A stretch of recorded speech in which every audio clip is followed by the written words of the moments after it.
Story 1. The Apartment Across the Hall. The first time I saw Mrs. DeWitt, it was late September, and the air in our building still carried the sticky warmth of summer.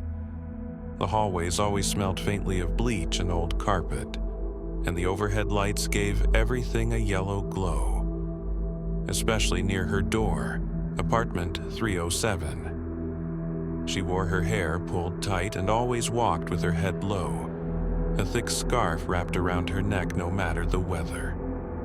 I would see her sometimes at the mailboxes, shuffling through envelopes with shaking hands, her eyes darting toward the stairwell like she was waiting for someone she didn't want to see. My apartment was right across from hers. Our doors faced each other so closely that when I left for work in the morning, sometimes I'd catch her eye as she was slipping back inside. It felt like a strange little dance, neither of us saying hello but always aware of the other. That first week after moving in, I noticed odd things. A bag of groceries left on her doormat for hours, the faint smell of burnt toast some nights, and a low hum of classical music playing behind her door late at night. But what stood out most was how quiet she tried to be, like she was worried about making any noise at all. One Friday, I got home just after sunset, the hallway lit with a dull orange from the street lamps outside. As I put my key in the door, I heard a soft click from her side, like someone quickly locking up.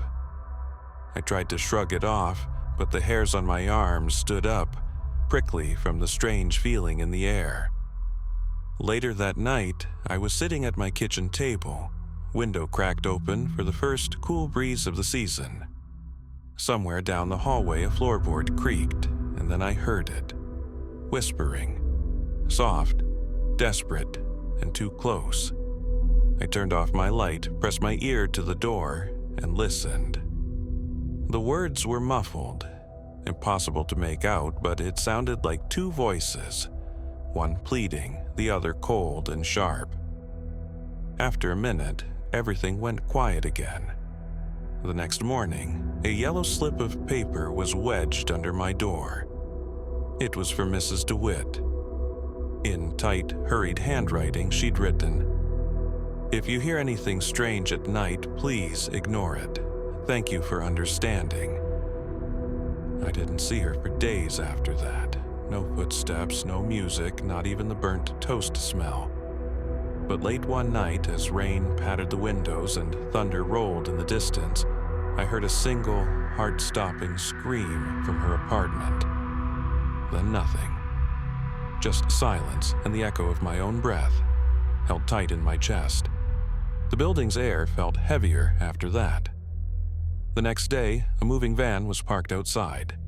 By dusk, apartment 307 was empty, its windows dark. She was gone. It was only weeks later that I found out the truth. Her ex-husband, who everyone thought lived far away, had been hiding in her apartment for months.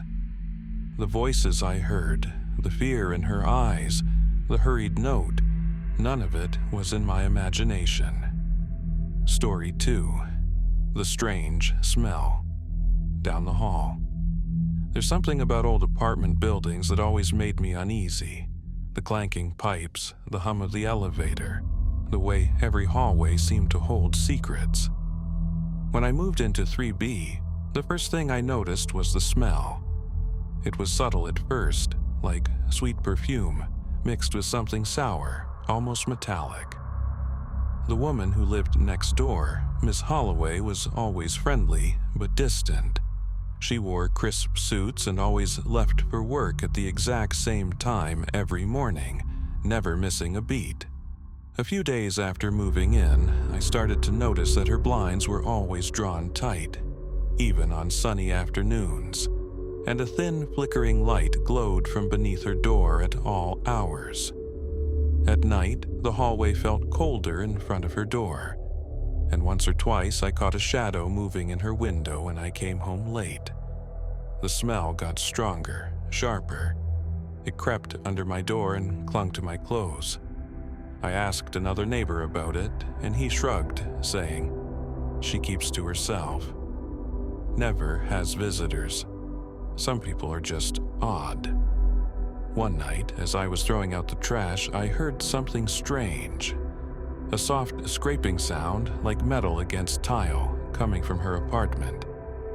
The lights inside flickered, and I swear, for a second, I saw a blue flash through the gap under the door. Curiosity got the better of me. The next morning, I knocked on her door, pretending I'd gotten a package by mistake. She opened just a crack, her face pale, eyes wild, hair falling loose from her usually neat bun. Behind her, I caught a glimpse of clutter, wires, jars, and strange glass tubes stacked on every surface.